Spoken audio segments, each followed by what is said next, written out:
Hi guys, welcome to Study Couch. तो आज हम बात करेंगे ईरान के बारे में, क्योंकि अभी रिसेंटली न्यूज़ है कि ईरान के द्वारा उसकी जो करेंसी है उसको चेंज किया जा रहा है। तो कौन सी न्यू करेंसी ईरान की होगी और पुरानी करेंसी क्या थी और क्यों इसको अभी चेंज किया जा रहा है, इन सब चीज़ों के बारे में पूरे डिटेल में हम बात करेंगे। और अगर आप लोगों को ये वीडियो यूजफुल लगे then do like, share and subscribe to Study couch.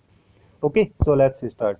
So Iran की पार्लियामेंट के द्वारा अभी रिसेंटली एक बिल पास किया गया जिसके थ्रू जो गवर्नमेंट है, वहाँ की ईरान की जो गवर्नमेंट है, उसके लिए अलाउ किया जाएगा कि जो अभी की करेंसी है, रायल जो करेंसी है ईरान की, उसको रिप्लेस करके नई करेंसी लाई जाए जिसका नाम हो तोमान। ओके, और ये न्यू करेंसी की अगर हम वैल्यू की बात करें तो एक जो तोमान होगा वो 10,000 रायल्स के इक्वल में होगा। ओके, और इस टाइप के जो प्रोसेस होता है किसी भी नई करेंसी को लाके और जो एक तोमान को 10,000 रायल्स के इक्वल में कर दिया, मतलब कि 4 जीरोस ऐड कर दिए उसमें, तो इस टाइप के प्रोसेस को रीडिनोमिनेशन बोलते हैं। ओके, इसमें बेसिकली होता क्या है कि जो कंट्री की जो करेंसी होती है उसको रीवैल्यू किया जाता है, क्योंकि जब कंट्री में इन्फ्लेशन वगैरह आ जाता है तो उस टाइप की सिचुएशन से, या फिर कंट्री की जो करेंसी है उसका डीवैल्यूएशन ज़्यादा होने लगता है, तो उस टाइप की सिचुएशन को हैंडल करने के लिए कंट्री के द्वारा जो उसकी करेंसी है उसको रीवैल्यू किया जाता है और एक नई करेंसी को अडॉप्ट किया जाता है। ओके, उस प्रोसेस को बोलते हैं रीडिनोमिनेशन। ओके, और ये जो रीडिनोमिनेशन है इसको सिंपल भाषा में बोल सकते हैं कि जो ओल्ड करेंसी है उसको न्यू करेंसी से एक्सचेंज कर देते हैं एक रेट पे, कुछ फेस वैल्यू बढ़ा के।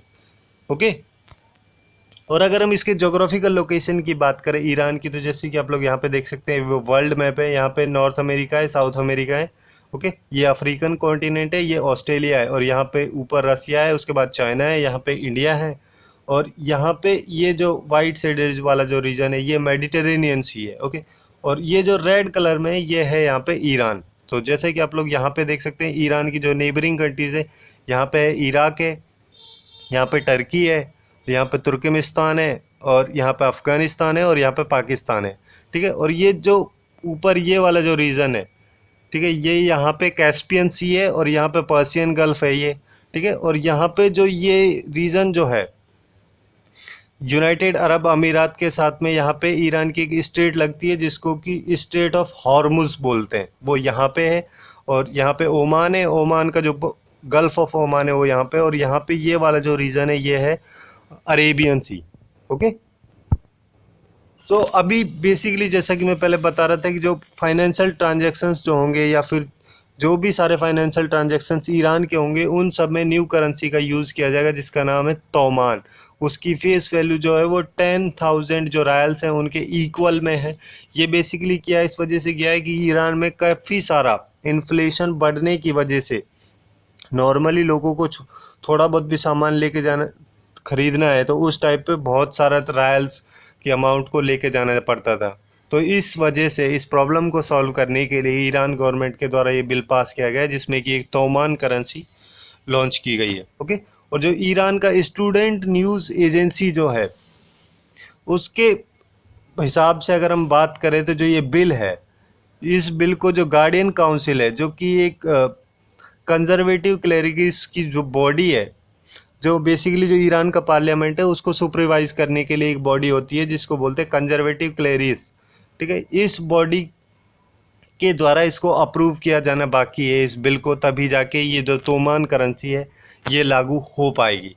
ओके, और इसके अप्रूवल के बाद में जो सेंट्रल बैंक है ईरान की, क्योंकि हर कंट्री में एक सेंट्रल बैंक होती है, जैसे इंडिया की सेंट्रल बैंक आरबीआई है, उस जो ईरान की सेंट्रल बैंक है वो उसको कम से कम 2 साल लगेंगे ये चीज़ें, जो तोमान जो न्यू करेंसी है उसको इम्प्लीमेंट करने में, और जो पुरानी करेंसी है रायल उसको सर्कुलेशन का जो उसका सर्कुलेशन हो रहा है उसको रोकने के लिए। ओके, सो इस टाइप की जो सिचुएशन है ये मेनली जो उस ईरान में इन्फ्लेशन जो ज़्यादा हो गया उस वजह से किया गया है। बेसिकली हुआ ये कि जो यूएस है, यूनाइटेड स्टेट्स ऑफ अमेरिका के द्वारा उसमें कई सारे सैंक्शंस लगा देने की वजह से जो ईरान की करेंसी है उसकी वैल्यू काफ़ी कम हो गई और इन्फ्लेशन वहाँ पे काफ़ी ज़्यादा बढ़ गया। अगर हम डॉलर के कंपैरिजन में बात करें रायल की तो 42,105, ठीक है, 42,105 रायल्स जो हैं ईरानियन रायल जो है वो एक यूएस का डॉलर जो है उसके इक्वल होते हैं। ओके, इतना ज़्यादा इन्फ्लेशन वहाँ पे बढ़ गया है।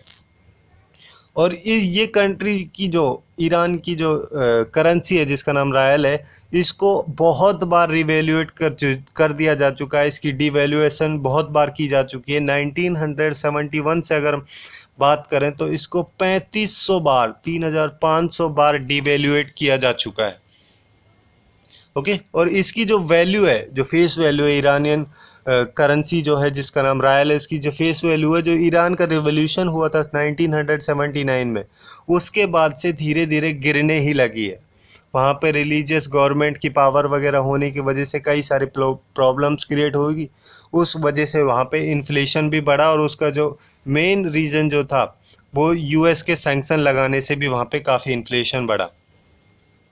ओके, और अगर हम बात करें कि यूएसए ईरान की क्या टेंशन है करंट सिचुएशन में, क्योंकि यूएसए के द्वारा बहुत सारे सैंक्शंस लगाए गए हैं ईरान पे, तो करंट सिचुएशन में जैसे 2018 का जो मई मंथ था उसमें जो यूएसए था उसके द्वारा जो न्यूक्लियर डील थी उसको अबेंडन करके ईरान पे कई सारे इकोनॉमिक सैंक्शंस लगाए गए थे।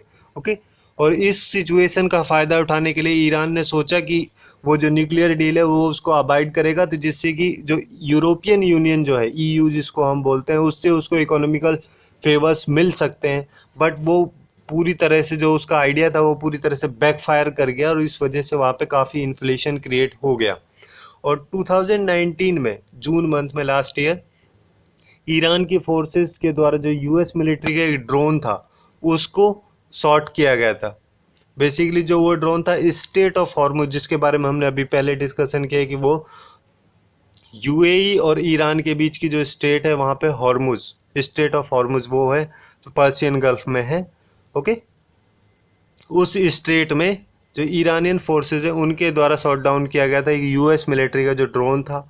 उस वजह से भी काफ़ी टेंशन क्रिएट हो गई यूएसए और ईरान के बीच में, जिस वजह से कई सारे सैंक्शंस लगाए गए यूएसए के द्वारा ईरान पे, और जिसकी वजह से मेन रीज़न वही था कि जो ईरान जो है वहाँ पे इन्फ्लेशन काफ़ी ज़्यादा बढ़ गया, और उसकी जो करेंसी है रायल, उसकी जो डिवेल्यूएशन है वो काफ़ी ज़्यादा हो गई। जैसे कि हम लोगों ने अभी देखा कि $1 की कीमत जो है वहाँ पे 42,105 रायल्स के इक्वल होती है।